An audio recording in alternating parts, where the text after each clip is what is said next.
ഇന്നത്തെ പരീക്ഷണം ഈ കുത്തരിച്ചോറ് കൊണ്ടാണ് കേട്ടോ. അതിനായിട്ട് ഇത്രയും സാധനങ്ങളെ വെട്ടിക്കണ്ടിച്ചെടുക്കുന്നുണ്ട്. ഒരു പാൻ എടുത്ത് അതിനകത്തേക്ക് നെയ്യ് ഒഴിച്ച് കുറച്ച് ഓയിലും കൂടി ചേർത്ത് കൊടുക്കുന്നുണ്ട്. പിന്നെ ഇഞ്ചിയും വെളുത്തുള്ളിയും സവാളയും അല്പം ഉപ്പും കൂടി ചേർത്ത് നന്നായി വാട്ടിയെടുക്കുന്നുണ്ട് കേട്ടോ.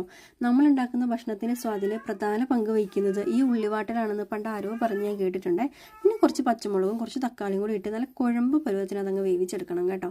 അതിനകത്തേക്ക് കുറച്ച് മഞ്ഞൾപ്പൊടി, കുറച്ച് കാശ്മീരി മുളക് പൊടി, കുറച്ച് മല്ലിപ്പൊടി, കുറച്ച് ഗരം മസാല ഇത്രയിട്ട് നന്നായി മൂപ്പിച്ച് ഒരു കോഴിമുട്ടയും പൊട്ടിച്ചൊഴിച്ച് അല്പം കറിവേപ്പിലയും കൂടി ഇട്ട് നന്നായി ചിക്കി എടുക്കുന്നുണ്ട് കേട്ടോ.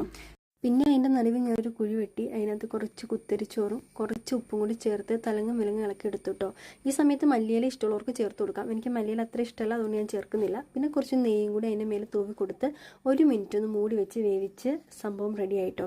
പിന്നെ ഞാനതൊരു പ്ലേറ്റിലേക്ക് മാറ്റി കേട്ടോ. അതിൻ്റെ കൂടെ കഴിക്കാൻ കുറച്ച് സലാസും കുറച്ച് പപ്പടവും കൂടി കാച്ചിയെടുത്തേ. കാണാൻ വലിയ ലുക്കൊന്നും ഇല്ലെങ്കിലും എനിക്ക് സംഭവം ഇഷ്ടപ്പെട്ടു കേട്ടോ. പിന്നെ ഈ